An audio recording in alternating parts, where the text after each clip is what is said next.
ইউজারসিফকে আনার জন্য টমটম বা পালকি দরকার। দ্রুত করো, রওনা হও।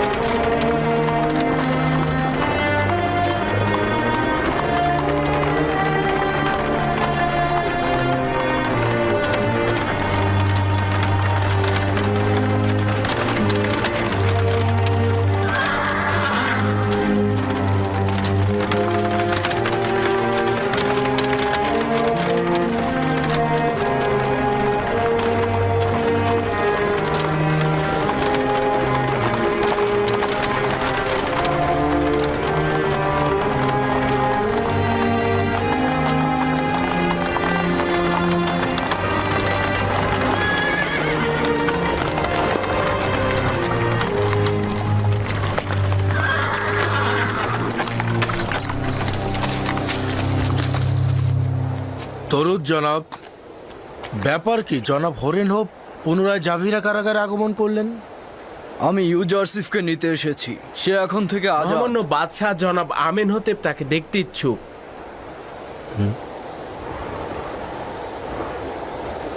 তার মানে ইউজারশিপকে এখন থেকে আর দেখতে পাবো না? আপনি কি ইউজারশিপকে কিয়ামত পর্যন্ত কারাগারে দেখতে চান? না না, আমি ইউজারশিপকে আজাদ দেখতে চাই, কিন্তু তার বিচ্ছেদ আমার জন্য সহজ নয়। আমার তো মনে হয় কোনো কয়েদিরই ইউজারশিপের বিচ্ছেদ সহ্য করার ক্ষমতা নেই। কারারক্ষী ও কারাবন্দী সকলেই ইউজারশিপের কারণে জাভিরাকে সহ্য করে যাচ্ছে। যাই হোক, জনাব হরেন হোপকে কিদামুনের কাছে নিয়ে যাও।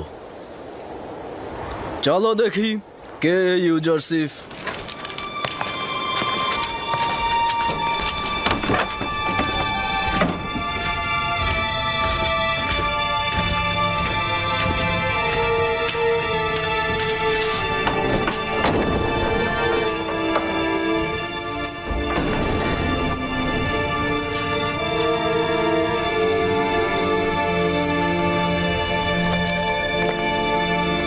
দরুদ আমার খোদার নবী। খোদাবন্দের দরুদ তোমার উপরে। দরুদ জনাব হরেন হোপ। কি হয়েছে ইরানুস? আমরা এসেছি আপনাকে বাদশাহ আমিন হতেবের কাছে নিয়ে যেতে। রাজমহলের নিরাপত্তা প্রধান জনাব হরেন হোপ আপনার সর্বদা সঙ্গী হতে এসেছে।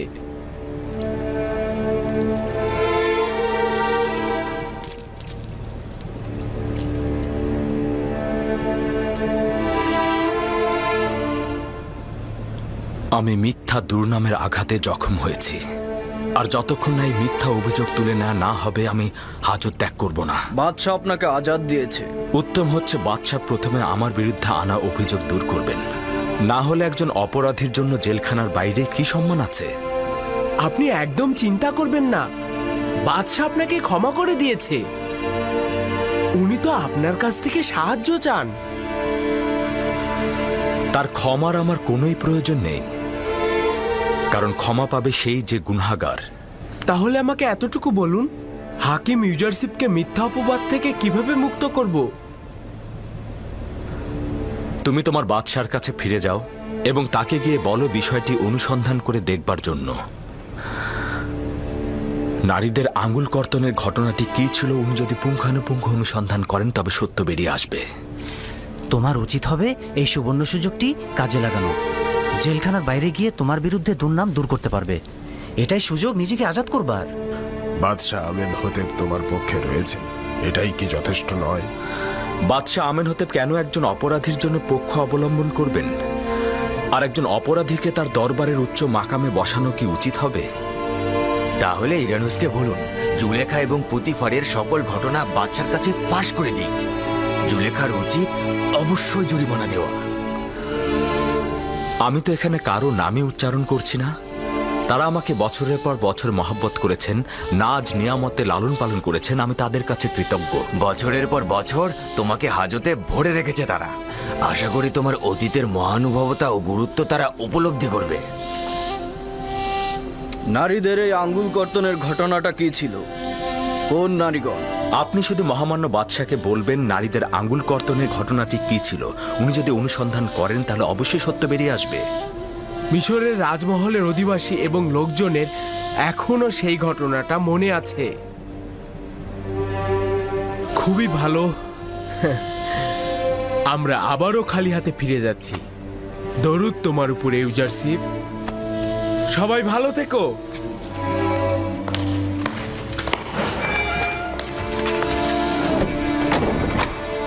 হায় আফসোস, তুমি ওদের সাথে চলে গেলেই তো পারতে। আমেনহোতেবের কাছে সব খুলে বলতে আর জুলেখার উপর প্রতিশোধ নিতে।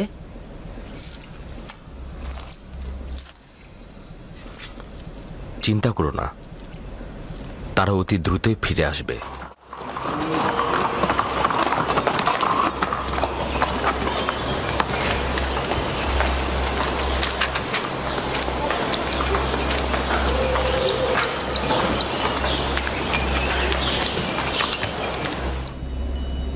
এরকম তো আগে শুনিনি আমি। একজন অপরাধীকে আজাদ করার ইচ্ছে পোষণ করছে আর সেই অপরাধী জেলখানা থেকে আজাদ হওয়ার শর্ত ঠুকে দিচ্ছে। জি, এমনই আলী জনাব। তিনি মহামান্য বাদশার কাছে তাগাদ করেছেন নারীদের আঙ্গুল কর্তনের ঘটনাটা কি সেটা যাচাই করে দেখতে।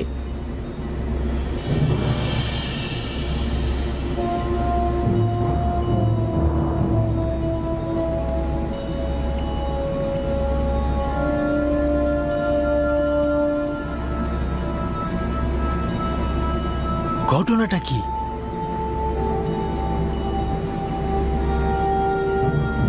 কে এই নারী? কেউ কিছু জানে এই ব্যাপারে? জি জাহাপনা, আমি জানি বিষয়টা। যদি অনুমতি দান করেন ওই নারীদের এখানে হাজির করতে পারি। একটু জলদি করো, জানতে চাই বিষয়টা কি। আচ্ছা ঠিক আছে।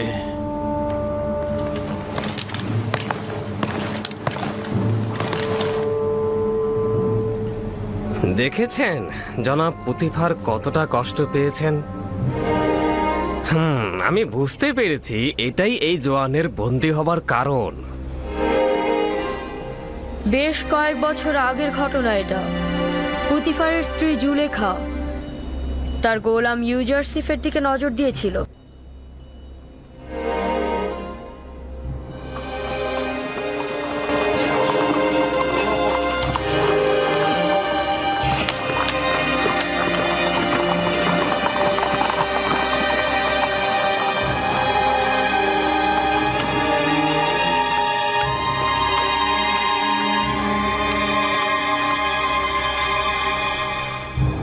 বানু জুলেখা ও রুদমনকে আমার কাছে ডেকে পাঠাও। জনাব প্রতিভার তো বানুজু লেখার উপর অভিমান করে আছেন, জানি না কি হবে।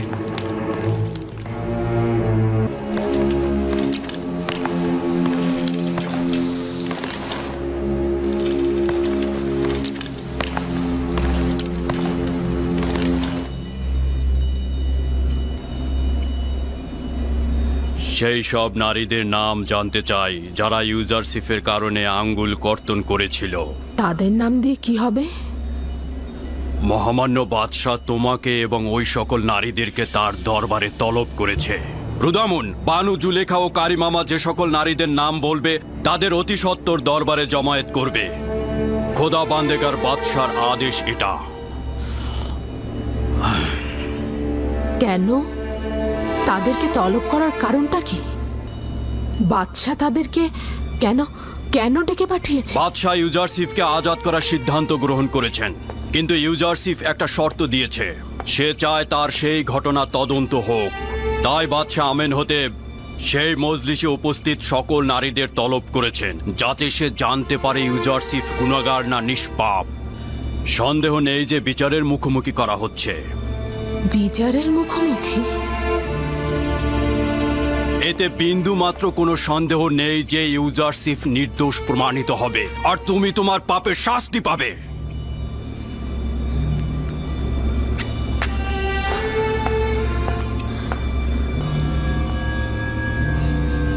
অপমান আমার প্রাপ্য। কেউ যদি নিষ্পাপ কাউকে জেলখানায় নিক্ষেপ করে, অপমান করে, তবে এটাই তার প্রাপ্য হওয়া উচিত। এতে আমিও অপমানিত হব। তুমি বহু পূর্বেই আমার সম্মান ঢাক ঢোল পিটিয়ে চূর্ণ করেছ।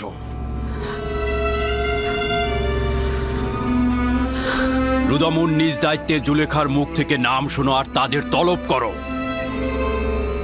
তাদের নিয়ে আমেনহোতেবের রাজমহলে যাব। আমি জুলেখার চাইতেও বেশি অপরাধী। আমেনহোতেব যখন সওয়াল করবে যে এই নিষ্পাপ যুবককে কেন বছরের পর বছর কারাগারে রেখেছিলাম, তখন কি জবাব দেব তাকে?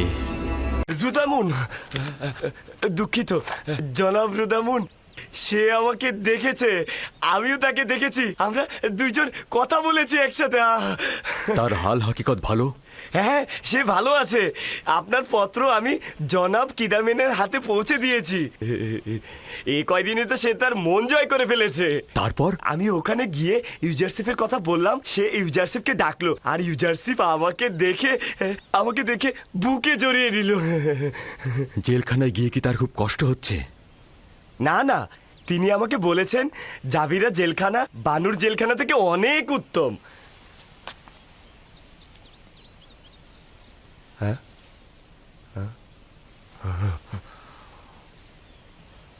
মনে হচ্ছে কারিমামা আমার সঙ্গে কোনো কাজ আছে। ইউজারশিপ সম্পর্কে সওয়াল ছিল, কিন্তু সেটার উত্তর আমি পেয়ে গেছি।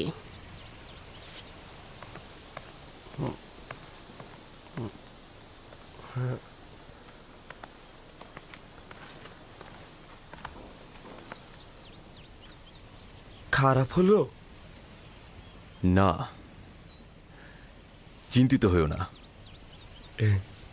এখনই বানু জুলেখার কাছে গিয়ে আমাদের কথা বলে দেবে। বানু জুলেখা তখন খেপে যাবে। জাভিরা জেলখানা বানু জুলেখার জেলখানা থেকে অতি উত্তম। জাবিরা জেলখানা তোর জন্য জাহান্নামে রূপান্তরিত করব আমি। আমার প্রাসাদ তোর কাছে জেলখানা মনে হচ্ছিল, তাই না? জেলখানা কাকে বলে তার নিশানা দেখাবো আমি তোকে, দেখাবোই আমি, দেখবো। লেখো, আমার প্রাসাদের অবস্থা জাবিরা জেলখানার থেকেও খারাপ। আমার প্রাসাদের অবস্থা? আরে না, এটা লিখতে বলিনি, বোকা কোথাকার। দুঃখিত আমার বানু, তাহলে কি লিখবো? লেখা শুরু কর। ইউজারশিপকে আমি জেলখানায় পাঠিয়েছি যেন শাস্তি পেয়ে আমার প্রতি আনুগত্য প্রকাশ করে।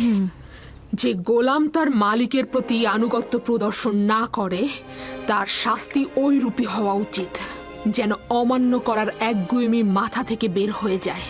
ইউজারশিপ ওই দিনই জেলখানা থেকে মুক্তি পাবে যেদিন আমার প্রতি আনুগত্য প্রকাশ করবে। এই খবর ইউজারশিপের কাছে পৌঁছে দাও।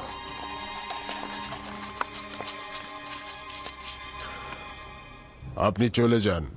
বানু জুলেখাকে বলবেন তার আদেশ পালন করা হবে।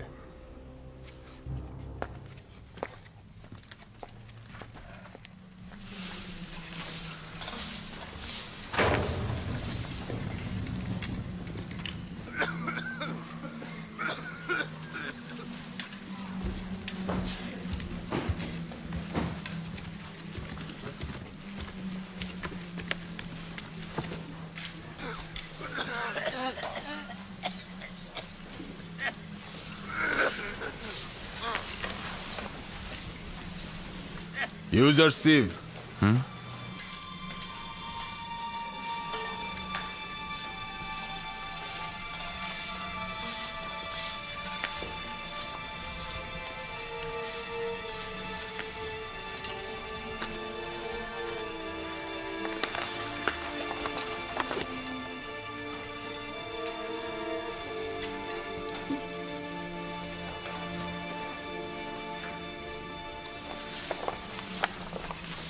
সিদ্ধান্ত এখন তোমার হাতে। চাইলে এখান থেকে খালাস হতে পারো। শুধু বানু জুলেখাকে লিখে দেব যে ইউজারশিপ আনুগত্য প্রদর্শনে রাজি আছে। আমি এই বন্দিত্বকে অনেক বেশি ভালোবাসি রাজমহলের ওই আরাম আয়েশ থেকে। আর আমি এটাও অনুমান করছি যে আমি যদি তার আনুগত্য মেনে না নেই তাহলে জেলখানা আমার জন্য হয়ে যেতে পারে নির্যাতন নিপীড়নের স্থান। আমার কথা আমি বলে দিয়েছি, বাকি সিদ্ধান্ত আপনার।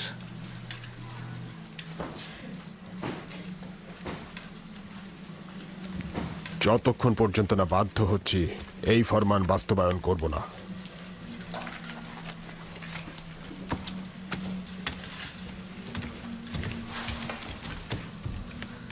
জনাব কিদামিন, আমি কি আপনার কাছে একটা তাগাদ করতে পারি? বলো। জেলখানার পরিবেশ কয়েদিদের সাহায্যে মেরামত ও পরিবর্তন করা যাবে, কিন্তু লেবাসগুলোর পরিবর্তন ও মেরামত আমাদের সামর্থ্যের বাইরে। সাহায্য করবেন? চেষ্টা করে দেখব। আপু পিস, মহামান্য বাদশার প্রধান বাবুর্চি, এইদিকে কি তুমি দেখেছো তাকে?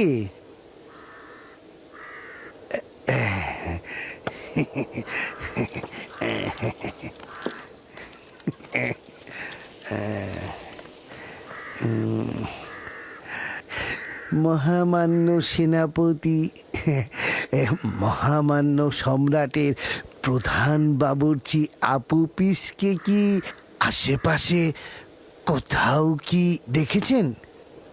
কয়েকদিন পূর্বে তাকে এক রাত এখানে রেখেছিল, তারপর নিয়ে গেছে। নিয়ে গেছে? কোথায়? আসলে সে কি করেছিল? কোথায় নিয়ে গেছে তাকে? জানি না। জনাব পুতিফারের আদেশে রাতে তাদেরকে এখানে নিয়ে এসেছিল, আবার ভোরবেলা তাদেরকে নিয়ে গেছে। তাদের? তার মানে তারা কজন ছিল? 2 জন, আপুপিস ও ইরানুস। কেন, কি দরকার তাদের সাথে? কিছুই না, তার একটা আমানত আমার কাছে ছিল, চাইছিলাম হস্তান্তর করতে। ঠিক আছে ঠিক আছে, আমি বরং তার বাড়িতেই যাই, ওখানে নিশ্চয়ই পাবো। খোদাবন তোমার মঙ্গল করুক, তোমার উপর দরুদ। তাদের ওপর খোদাবানদের অভিশাপ বর্ষিত হোক। 2 মাস হয়ে গেল, তাদের কোনো খবর নেই। তাদের কাজ যেহেতু শেষ হয়ে গেছে, এখন কাউকেই চেনে না তারা। আর আমিও একটা বোকাকে সাথে নিয়েছিলাম, যার জন্য এই জেলখানায় এখন আমাকে পচে মরতে হচ্ছে। না জানি আমার পরিবারের সবাই এখন কি অবস্থায় আছে। কেন যে এই গাধাটাকে সঙ্গে নিয়েছিলাম। কেন তোর উস্কানিটা তাদের পরিচয় দিচ্ছিস না? ওরা তো পায়ে শিকল পরেনি, তুই কেন পায়ে শিকল পরে আছিস বোকা? আরে তুই এখন কষ্ট পাচ্ছিস, ওরা কেন শান্তিতে থাকবে?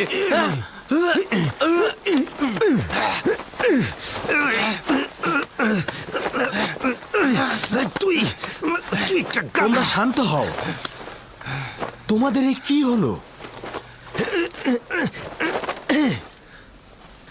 জেলখানার পরিবেশ এমনিতেই বিষাদময়, এটাকে আর এর চাইতে খারাপ করো না।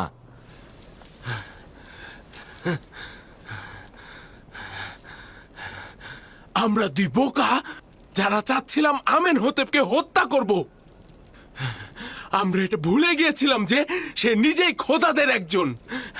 আজ 2 মাস হয়ে গেল, আমাদের এখানে কেউ খোঁজ নিতে আসেনি। আমরা 2 জন অসহায়ের মতো আছি। আর এই গাধাটা কারণ আমি বলছে না, তাদের প্রতি বিশ্বাস তার অনেক। তারা নাকি আমাদেরকে এখান থেকে বের করে নিয়ে যাবে। তুই একটা বড় সড় গাধা, কিন্তু আমি না। ও এত বড় গাধা, কি বলবো। ও এখনো জানে না যে আমরা কোনো কিছু না বলা পর্যন্ত আমাদের বাঁচিয়ে রাখবে তারা, আর বললেই একদম খতম।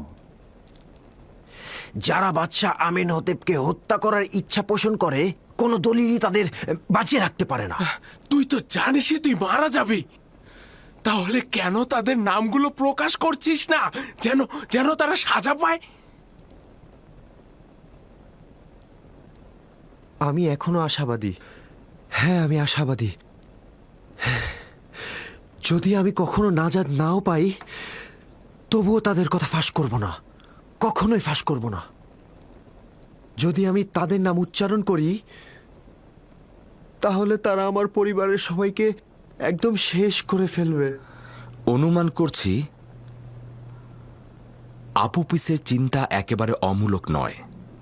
আমার ধারণা এই ষড়যন্ত্রটি আমুনের খাদেমদের। তারা আপুপিসকে ফাঁদে ফেলেছে। তারা হিংস্র ও পাথরের হৃদয়ের ইনসান। আমার অনুমান কি ঠিক আছে? না না না, একদমই না। আমি তো বলেছি তাদের কথা ফাঁস করব না। হ্যাঁ, তোমার অস্বস্তি বিবেকবানদের মতোই। কারণটা হলো তুমি ভাবছো তোমার জীবন তোমার স্ত্রী ও সন্তানকে নাজাত দেবে। এই পরিস্থিতিতে আমরা অবশ্যই খোদাবানের কাছে সাহায্য চাইব। শুধুমাত্র সেই সাহায্য করতে পারবে। তোমাদের খোদার যদি সাহায্য করার সামর্থ্য থাকে তবে প্রথমে সে আমুনের প্রধান খাদেম অজ্ঞামোহর ও তার দোসরদেরকে সাহায্য করবে, তোমাদেরকে নয়। তাহলে তোমার দৃষ্টিতে না আছে আমাদের আমুনের সহযোগিতা, না আছে তার খাদেমদের সহযোগিতা। আমার তোমাদের খোদাগণকে অবজ্ঞা করার কোনো ইচ্ছেই নেই, তবে একখণ্ড পাথরের কাছ থেকে সাহায্য চাওয়া বিবেকসম্মত নয়। কিছুটা বোকামিও। তুমি কে যে আমাদের খোদাকে পাথর বলছো? ইউজারসিফ আমার নাম। ইউজারসিফ মানে পুতিফারের তত্ত্বাবধায়ক? আর এই যে জুলেখার সাথে তোমাদের সত্যিকারের নাজাতের জন্য শক্তিশালী খোদার প্রয়োজন রয়েছে। এই খোদার নয়, এই খোদা দিয়ে কোনো কাজ হবে না।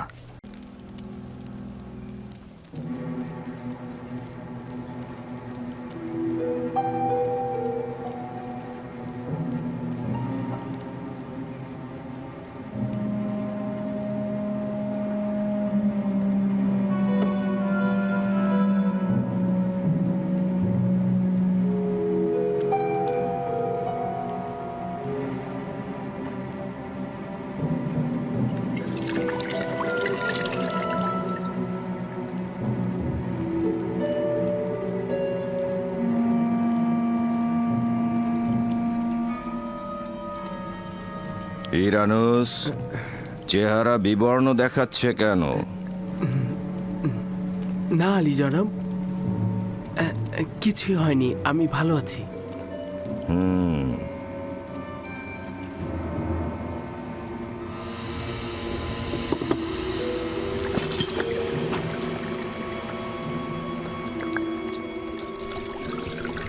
আপু পিস, ইরানুসের কি হয়েছে? কেমন যেন লাগছে। কিছুই হয়নি আলী জনাব, সামান্য অসুস্থতায় রয়েছে। আপনি খাবার খান, ও সব ঠিক হয়ে যাবে।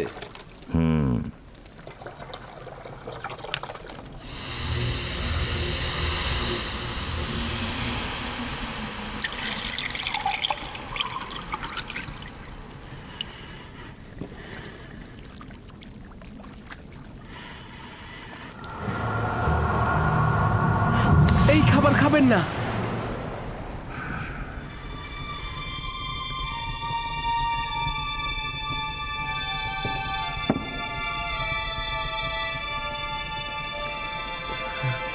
এই খাবার খাবেন না।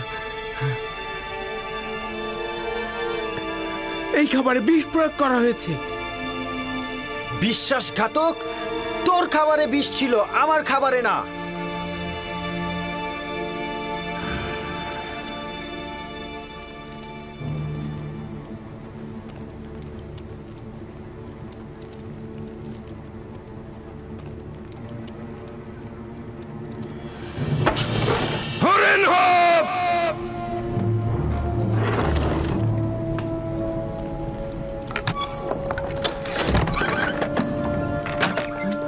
বলুন আলী জনাব। দুই বিশ্বাসঘাতককে বন্দি করো। আলী জনাব, আমাকে ছেড়ে দিন, আমি কিছু করিনি আলী জনাব। বানু আমাকে রক্ষা করুন। বানু, আমি আলী জনাবকে বাঁচাতে চেয়েছি। আলী জনাব, সবুর আমি কিছু করো। করিনি। সবুর করো।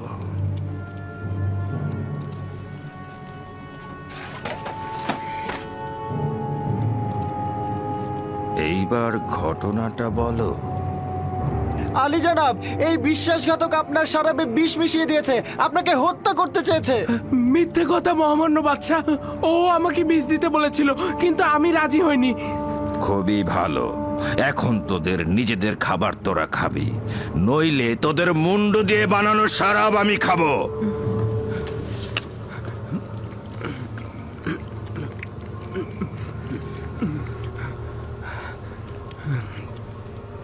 আমি আপনার শরাবে বিষ মিশাইনি। আপনি নিশ্চিন্তে থাকতে পারেন মহামান্য বাদশাহ। এবার তোর পালা, খেয়ে দেখ কি মজা। পুরোটা খাবি? দেখেছিস তো ইরানুস কিভাবে খেয়েছে। খা।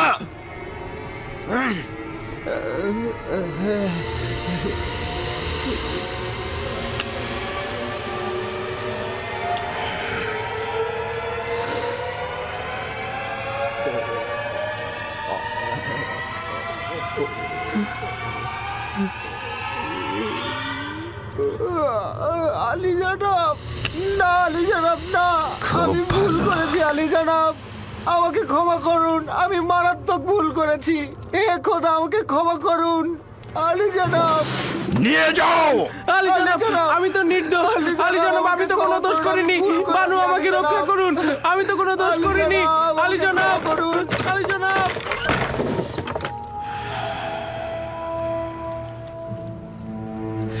খেয়ানত, খেয়ানত, বিশ্বাসের খেয়ানত।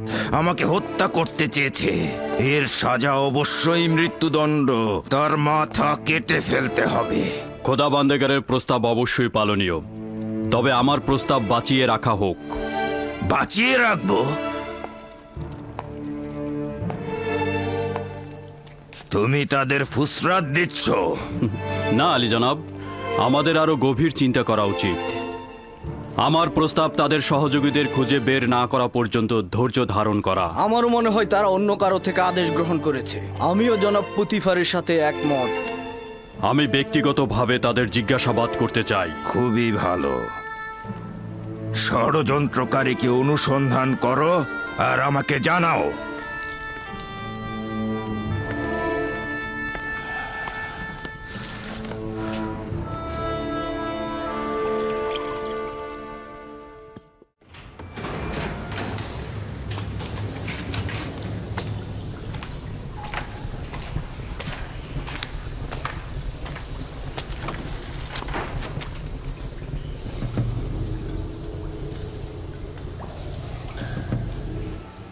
বলো, দুজনের মধ্যে ঘটনাটা কে ঘটিয়েছে?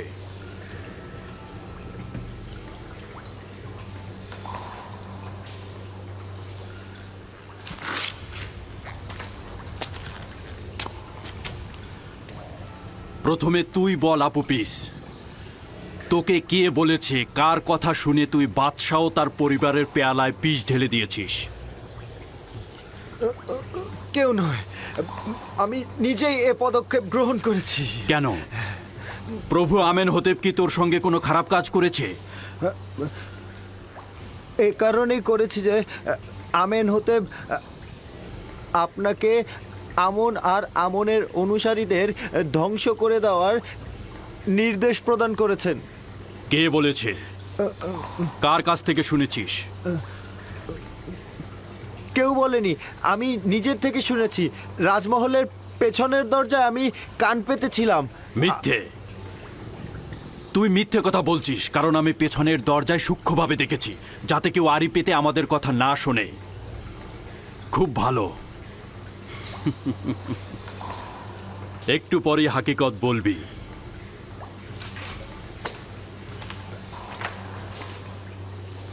এখন তুই বল। আমি সত্যি বলছি, আমি জানতাম না।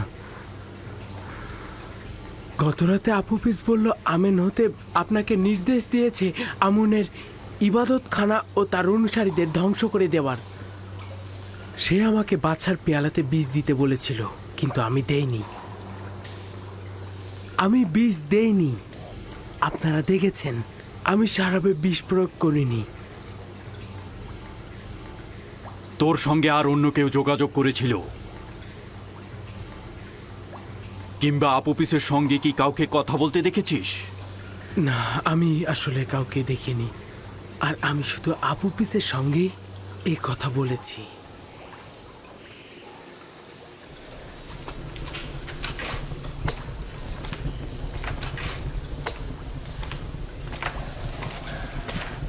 এদের দুজনকে এখানে রাখা যাবে না।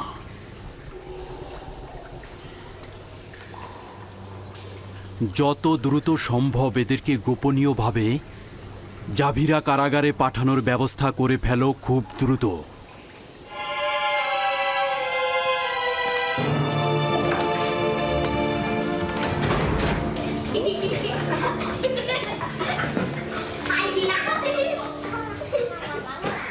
কালো ও সাদা, নারী ও পুরুষ, কিংবা স্বাধীন ও গোলাম, সকলেই ইনসান। খোদা তাআলা সকলকেই সৃষ্টি করেছেন।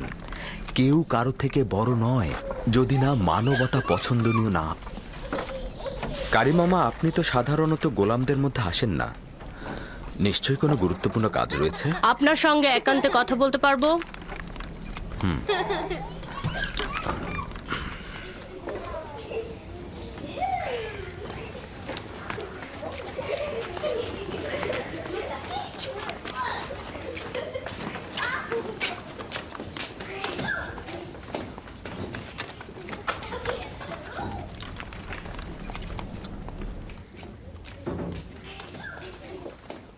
বানু জুলেখা পুতিফারের নিকট গিয়েছিলেন যেন শাস্তিস্বরূপ আপনাকে জেলখানায় নিক্ষেপ করা হয়।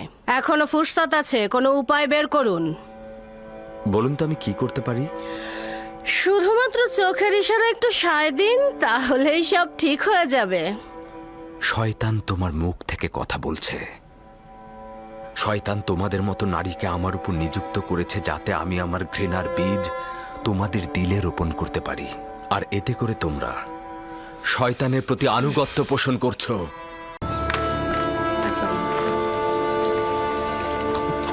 দরুদ জনাব ইউজারশিপ। দরুদ মেনিসাবু, আলোকিত মনের মানুষ তুমি। কি খবর বলো? খবরগুলো মোটেও আনন্দদায়ক নয়। আপনাদের দুজনের ঘটনা সর্বত্র জট বাঁধিয়ে দিয়েছে, যেন এই বিষয় ছাড়া তাদের আর কোনো কিছু বলারই নেই। জুলেখা নিজের লাগামকে নিঃশ্বাসের উপর ছেড়ে দিয়েছে এবং এই নিঃশ্বাস তাকে একেবারে ধ্বংস করে দেবে। যদি না সে এখনই নোঙর ফেলে তাহলে সে খুব বড় বিপদে পড়বে। জনাব ইউজারশিপ, বানু জুলেখা কিন্তু অত্যন্ত সুন্দরী এবং অনেক চতুর। আপনি কিভাবে তার ফাঁদ থেকে পালালেন? আমি দোজখের আগুন থেকে পালিয়েছি, না জুলেখার কাছ থেকে। যার কাছে সুন্দর ও অতুলনীয় মাসুক রয়েছে তার তো কোনো জুলেখার প্রয়োজন নেই। যে ব্যক্তি কাল কিয়ামতের আযাব দেখতে পায় তার নিকট জুলেখা দোজখের আগুন ব্যতীত আর কিছু নয়। জনাব ইউজারশিপ, এই বন্ধ দরজাগুলো আর শিশুর কথা বলাগুলো কেমন ছিল? সবাই বলছে আপনি নাকি জাদু করেছেন। কেউ কেউ তো বলছে আপনি নাকি বড় জাদুঘর। এই সকল কিছু খোদা তাআলার আনুকূল্য ও মেহেরবানিতে হয়েছে। ক্ষণিকের জন্য ধারণা করেছিলাম আমাকে নিজের অবস্থায় ছেড়ে দিয়েছে, আর জুলেখার মোকাবেলায় আমি একেবারে একা। কিন্তু পরিষ্কার দেখতে পেলাম ক্ষণিকের জন্য উনি আমার থেকে গাফিল ছিলেন না, উপরন্তু সকল অবস্থায় হেফাজত করেছেন।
ওই বেয়াদবটা কে যে আমাকে তাজিম করেনি? সেই তো ইউজারশিপ। তাহলে পুতিফার কোথায়? আপনারা ইবাদতখানায় অপেক্ষা করুন, উনি এক্ষুনি আসছেন। আসুন আলী জনাব।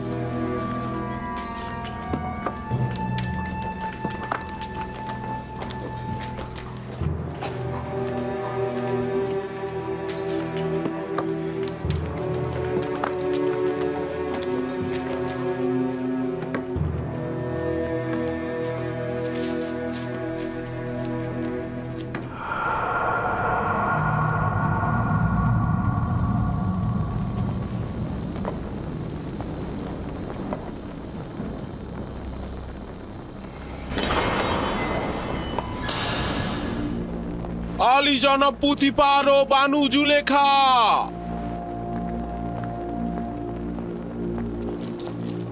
কি এমন হলো মিশর দেশের শ্রেষ্ঠ খাদেম আজ্ঞামোহ আমার এই রাজমহলের ছোট্ট ইবাদতখানায় পা দিলেন?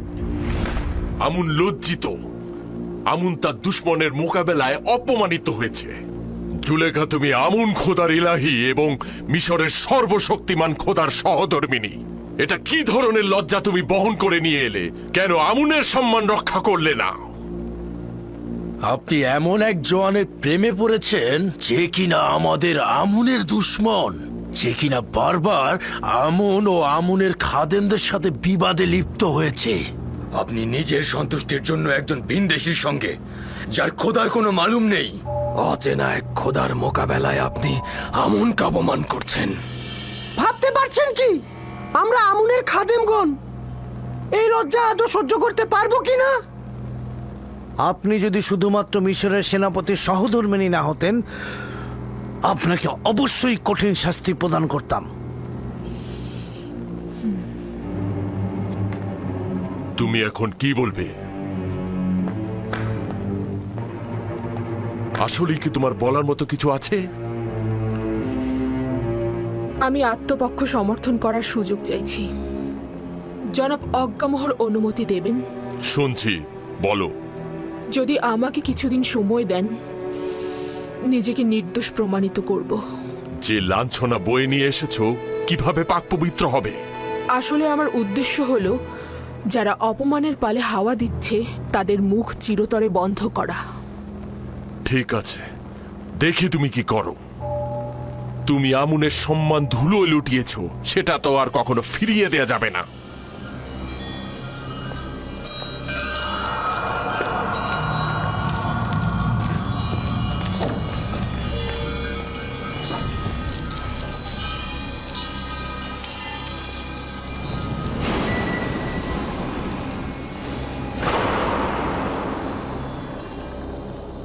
আজকে আজ্ঞামোহ তার তিক্ত ও বিষাক্ত হুল আমার বুকে বিদ্ধ করেছে।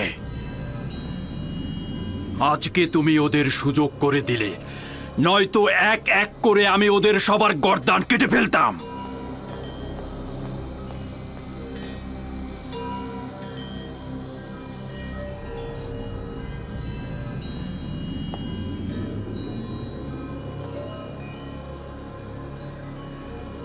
কারি মামা। জি আমার বানু। জাঁকজমকপূর্ণ মেহমানদারির আয়োজন করো এবং মিশরের সকল সম্ভ্রান্ত নারীদেরকে আমার এখানে আমন্ত্রণ করো। তাদের কিছু দেখাবো।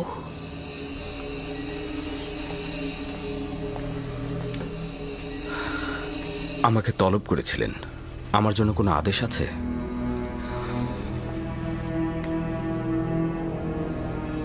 বেশি কিছু বলবো না, শুধু তোমার কাছে এইটুকুই চাইবো আমি, মেহমানদের সম্মুখে সুন্দর লেবাসটি তুমি পরিধান করবে, নিজেকে আকর্ষণীয়ভাবে সুসজ্জিত করবে, আর আমি যখনই ডাকবো ফলমূলের ট্রে হাতে নিয়ে মজলিসে প্রবেশ করবে। এটাই তোমাকে বলার ছিল।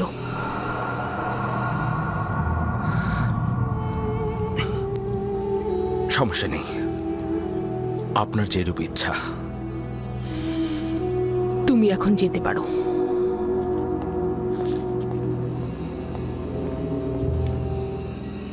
সকল মেহমানদের আরাম দেওয়ার জন্য আরামপ্রদ বিছানার ব্যবস্থা করো।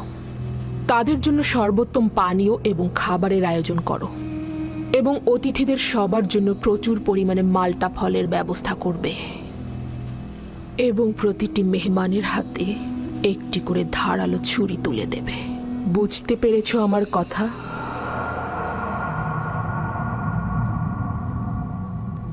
আলী জনাব পুতিফারের অনুমতি চাইছি। কি হয়েছে? কি চাও তুমি? আমি প্রমাণ করতে চাইছি আপনি যতটা খারাপ ভাবছেন ততটা নয়। এই সুযোগটি আমাকে দেবেন? তোমার নিজের গুনাহের গ্রহণযোগ্যতা প্রকাশ না করে চেষ্টা করো নিজের ভুল স্বীকার করতে এবং নিজেকে সংশোধন করতে। আপনার কাছে বেশি কিছু চাইছি না। অনুরোধ করছি যে আগামীকাল মেহমানখানার পেছনে কিছুক্ষণ দাঁড়িয়ে থাকবেন এবং সেখানে যা কিছু ঘটে তার সাক্ষী থাকবেন। বিষয়টা কি? আমি সিদ্ধান্ত নিয়েছি মিশরের নারীদের মধ্যে নিজের মর্যাদা পুনঃপ্রতিষ্ঠিত করব। আমার তাগাদ গ্রহণ করুন। ঠিক আছে, গ্রহণ করলাম।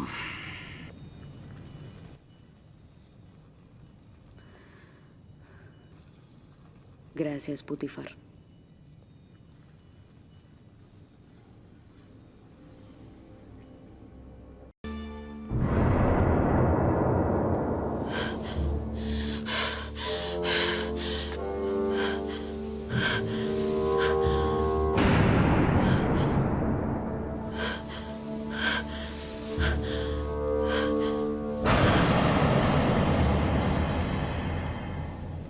আমার মনে হয় এখানে কোনো খবর রয়েছে যার বিস্তারিত জানা দরকার। শুনতে চাচ্ছি, যে কেউ একজন কি বলবে? হায় আফসোস আমার, এই সকল মহাব্বতের প্রতিদান দেখুন। দেখছেন তো আপনার সহধর্মিনীর সাথে সে কি আচরণ করেছে। এর শাস্তি কি? সে আপনার সহধর্মিনীর প্রতি কুদৃষ্টি পোষণ করেছে। তাকে কঠিন শাস্তি দিয়ে জেলখানায় নিক্ষেপ করুন। বানু জুলেখা মিথ্যা কথা বলছে জনাবে মালিক। আমি দেখেছি জনাবে আলী, ইউজারসিফ কৌশলে বানু জুলেখার কক্ষে প্রবেশ করছে। আলী জনাব, আমি এর বিপরীতে যে কোনো দলিলই নিয়ে আসি না কেন সেটা আপনার কাছে গ্রহণযোগ্যতা কখনোই পাবে না। কারণ এতে বানু জুলেখার সম্মানহানি ঘটবে এবং আপনি তার পক্ষে রায় দেবেন। আর কারো সাহসও নেই সত্যটা বলার। আপনিও নিশ্চয়ই সেটাই চাইবেন। এর থেকে বেশি ক্রোধের সৃষ্টি করো না। আমি দলিল ও সাক্ষী দেখতে চাই। আমি আসল গুনাহগারকে ধরতে চাই। আমার না আছে গুনাহ না করার কোনো দলিল, আর না আছে কোনো সেবিকা যে আমার পক্ষে সাক্ষ্য দেবে। সুতরাং তুমি দণ্ডিত। এর শাস্তি অবশ্যই পাবে। আমি এর জন্য প্রস্তুত রয়েছি জনাবে মালিক। তবে হাকিকত হচ্ছে সে আমাকে তলব করেছে এবং মিলনের ইচ্ছা পোষণ করেছে। আর এটা প্রমাণ করতে আমার নিজস্ব খোদা ব্যতীত আর কোনো সাক্ষী নেই। তুমি জুলেখার নির্জনতার সুযোগে প্রবেশ করেছ। করিমামা সাক্ষী রয়েছে। সকলেই জানে বানু জুলেখা অপরাধী, কিন্তু তার বিরুদ্ধে সাক্ষ্য দেওয়ার সাহস নেই কার। তোমার সাক্ষীকে হাজির করো এবং সাক্ষ্য দিতে বলো। খোদা ব্যতীত আমার তো আর কোনো সাক্ষী নেই।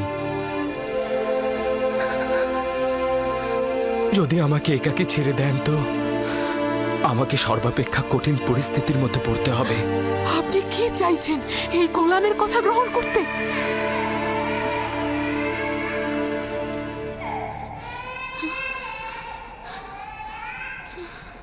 যদি নিজেকে নিষ্পাপ প্রমাণ করতে না পারো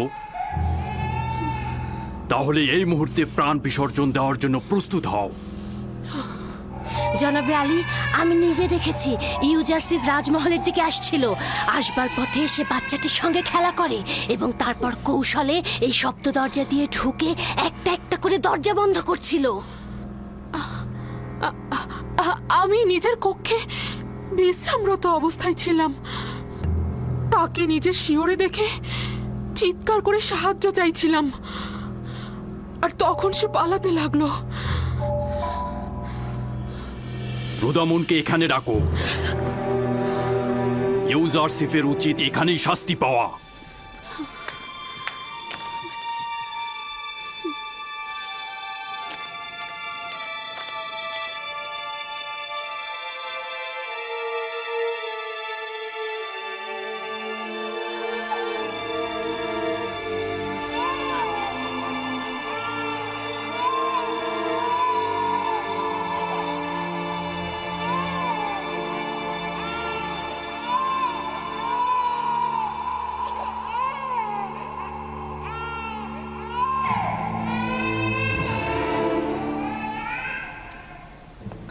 আমার সাক্ষী আছে।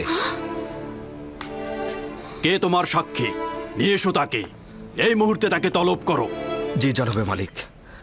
অবশ্যই আমি সাক্ষীকে হাজির করে সত্যটা প্রমাণ করে দেব। সে না আমাকে চেনে, আর বানু জুলেখাকেও চেনে না। সে না আমাকে সমর্থন করবে, আর এমনও নয় বানু জুলেখার সাথে তার কোনো দুশ্মনী রয়েছে। সে তোতা পাখির মতো সত্যটা বলে যাবে, আর এতে কার লাভ হচ্ছে আর কার ক্ষতি হচ্ছে সেটা সে বুঝবে না। সে কে? শাস্তি পাবার পূর্বেই তাকে এখানে তলব করো। আমার সাক্ষী সেই শিশুটি যার কান্না আপনি এখনো শুনতে পাচ্ছেন। তুমি কি আমার সাথে ঠাট্টা করছো? না জনাবে মালিক, আপনার কাছে আমি তাগাদ করছি, ওই শিশুটিকে দয়া করে এখানে নিয়ে আসুন, তাহলেই সত্য প্রমাণিত হয়ে যাবে। একজন নবজাতক সাক্ষী দেবে? সে তো এখনো কথা বলতেই শেখেনি। ঠিক আছে, বলুন তাকে নিয়ে আসতে।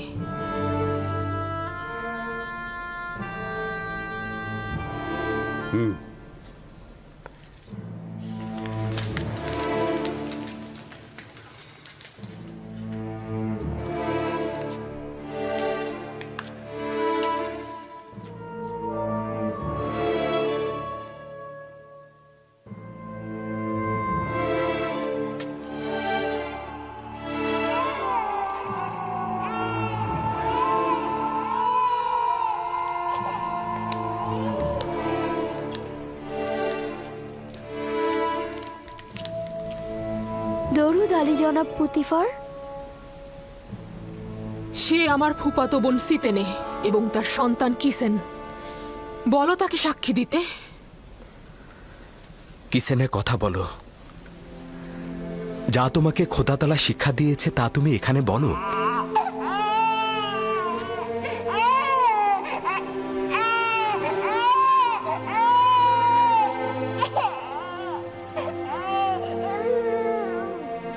বলো কিসিনে।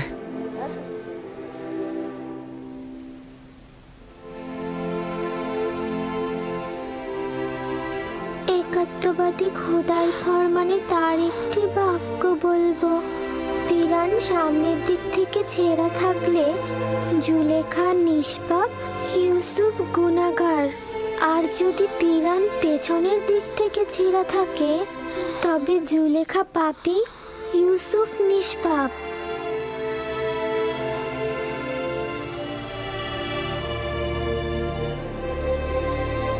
তুমি কি করে কথা বললে লক্ষ্মী সোনা আমার?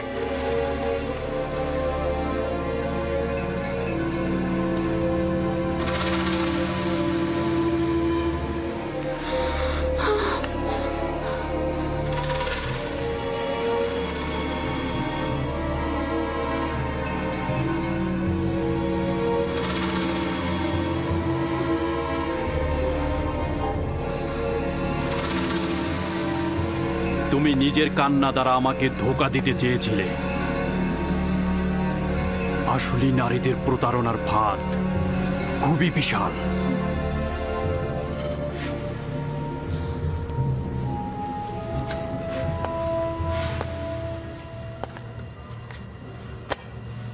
আমি যে অপবাদ তোমাকে দিয়েছি তার জন্য ক্ষমা চাচ্ছি। আশা করছি আমাকে আর জুলেখাকে ক্ষমা করবে এবং এই ঘটনা সব সময়ের জন্য গোপন রাখবে।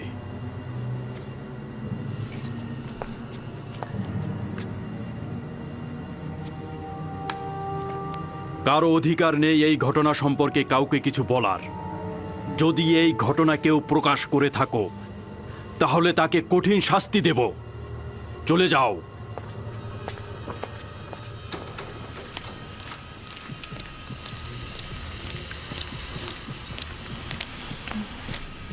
কি ঘটলো আমি তো কিছুই বুঝলাম না। একটা শিশু কিসেনে, সিতেনের সন্তান, সে কথা বলেছে এবং সবকিছু প্রকাশ করেছে। একজন নবজাতক শিশু কি করে কথা বলতে পারে? কিন্তু সে তো বলল। কিন্তু কিন্তু এটা কি করে সম্ভব? আমি জানি না। ইউজারসিফ তাকে বলতে বলল এবং সে সব সত্যি সত্যি বলে দিল। অবাক করার বিষয় হলো শিশুটি একত্ববাদী খোদার নাম করে কথা বলা শুরু করে দিল। এটা জাদু। যদি বাচ্চাটি কথা বলেও থাকে, তা জাদু ব্যতীত আর কিছু না।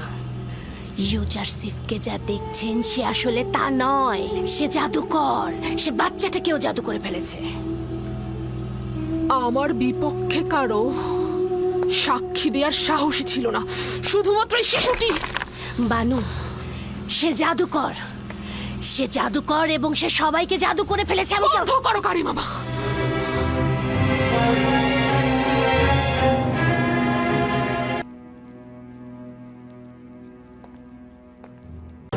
আমরা বুঝতে পারছি যে এটা একটা চালাকি। কেন আমাদের কষ্টের ফসল রাষ্ট্রের কোষাগারে দেব? শুনে রাখো, আমি আমার এক মুঠো গমও কাউকে দেব না। তুমি যদি বিনামূল্যে কাউকে গম দিতে, তুমিও আমাদের মতোই গরিব হয়ে যেতে, সম্পদশালী থাকতে না।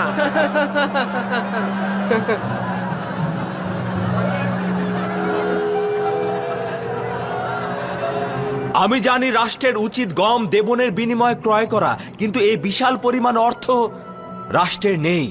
রাষ্ট্রের রয়েছে বিশাল জমি, তাই আমরা জমি বিনিময়ের মাধ্যমে আপনাদের কাছ থেকে গম ক্রয় করব। আজ আমি এসেছি আপনাদের সাথে পরামর্শ করতে। গুদাম ঘরগুলো কিভাবে বানাবো, শ্রমিক কিংবা মজুর, কারিগর কিংবা দায়িত্ব পালনকারী অথবা প্রতিনিধিকারী, তাদের বেতন ভাতা আমরা কোথা থেকে জোগাড় করব? আর যে সকল কৃষক নিজেদের জমিতে ফসল করবেন তাদের কাছ থেকে কোন হারে গম ক্রয় করব?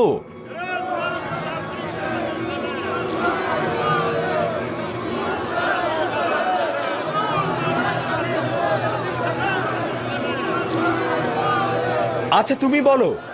এর আগে কোনো হুকুমতি সঞ্চয় ও জমা করেনি। মিশরের হুকুমত কোনোদিন এ কথা ভেবে দেখেনি, কিন্তু সামনে যেহেতু একটি বড় বিপর্যয় আসছে, তাই সেই বিপর্যয় মোকাবেলার জন্য আমাদেরকে প্রস্তুত থাকতে হবে।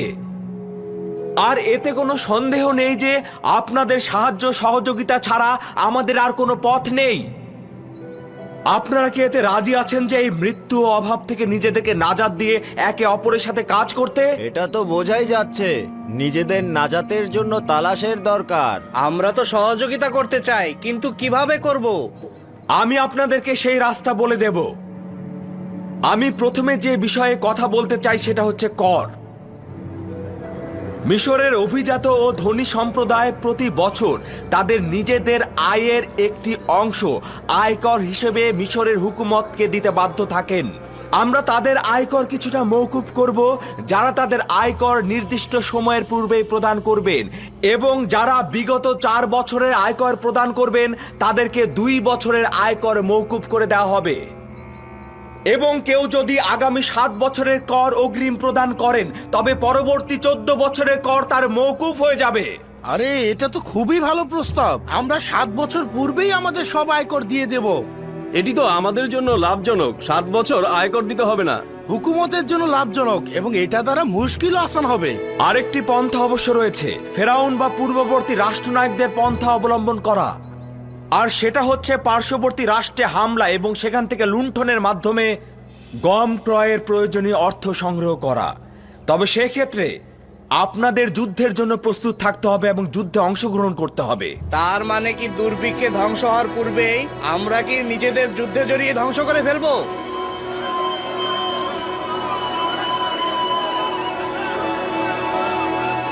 খুবই ভালো কথা, আপনারা শান্ত হন। আমিও আপনাদের মতো যুদ্ধে জড়াতে চাই না। তাই যদি যুদ্ধে জড়াতে না চান তবে আপনাদের অবশ্যই উচিত হবে গম ক্রয়ে সাহায্যের হাত বাড়িয়ে দেয়া।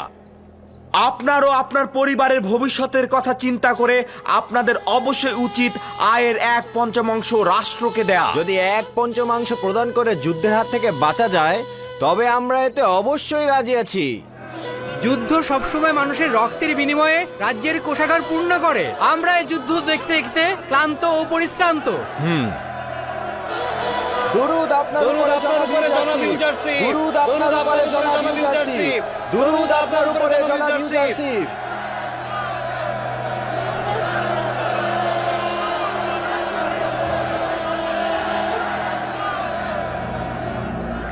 ইউজারসিফ বাদশার জমিগুলো যদি কৃষকদের নামে বন্টন করে দেয় তাহলে সেটাই হবে ইবাদতখানার বিজয়ের প্রথম ধাপ আর আমাদের প্রথম সুযোগ। কিন্তু যে বিষয়টি ভুলে গেলে চলবে না সেটা হচ্ছে গম গুদামজাত করা। আমরা সাধারণত যে পরিমাণ গম সংগ্রহ করি তার চাইতেও বেশি সংগ্রহ করতে হবে। খুব দ্রুতই দেখতে পাবে যার কাছে অতিরিক্ত গমের ভাণ্ডার থাকবে মিশরের ভাগ্য তার হাতে লেখা থাকবে। তার মানে কি প্রধান খাদেম ইউজারশিপের গম সম্পর্কিত দুর্ভিক্ষের ভবিষ্যৎবাণী বিশ্বাস করছেন? হ্যাঁ, দুইটি দলিলের কারণে বিশ্বাস করছি। প্রথমত, খোয়াবের ব্যাখ্যা ইউজারশিপ ছাড়া অন্য কেউ নির্ভুলভাবে তুলে ধরতে পারেনি। দ্বিতীয়ত, বিবেকবান মানুষ সতর্ক থাকে। আমরা আগামীকাল থেকে নিজেদের কয়েকজন প্রতিনিধি নিয়োগ করব গম ক্রয় করার জন্য। কাজটা খুব গোপনীয়ভাবে করতে হবে। যদি ইবাদতখানার গুদাম গমে ভরে ফেলা না হয় তাহলে ভবিষ্যতে কিভাবে ইবাদতখানার স্বাধীনতা হেফাজত করব এবং কিভাবে ইউজারশিপের সঙ্গে লড়াই করব? ইবাদতখানার যদি নিজেদেরই রুটি না থাকে তবে নিঃসন্দেহে ইউজারশিপের সামনে আমাদের মাথা অবনত করে থাকতে হবে।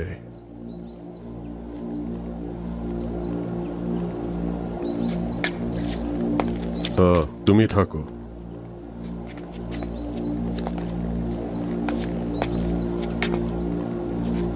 একটি গুরুত্বপূর্ণ কাজের জন্য একটি লোক খুঁজে বের করতে হবে। আমার জন্য একটি কাজ আঞ্জাম দিতে হবে। আদেশ শিরোধার্য।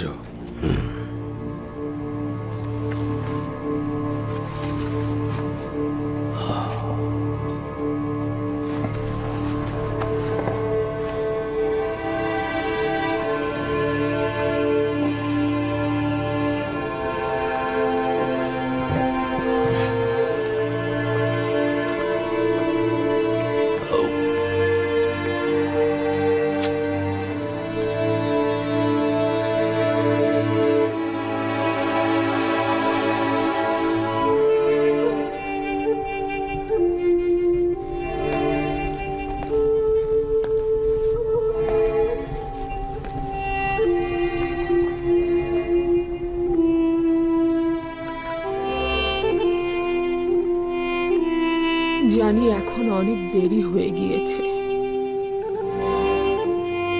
কিন্তু আপনার কাছে ক্ষমা চাইছি। আমি একজন ভালো সহধর্মিণী ছিলাম না।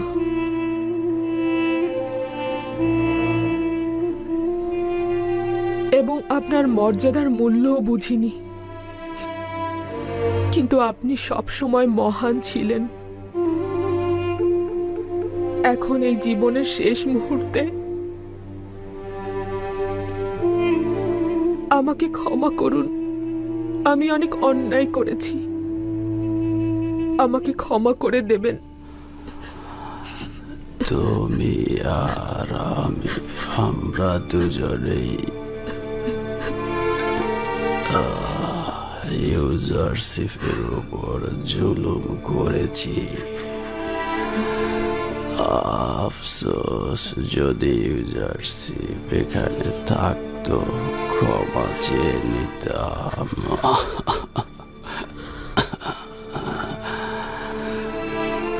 কি এমন হতো যদি ইউজারশিপের খোদার উপর আনতাম? এখন বুঝতে পারছি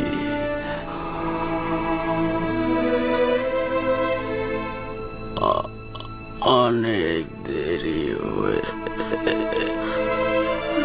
গেছে।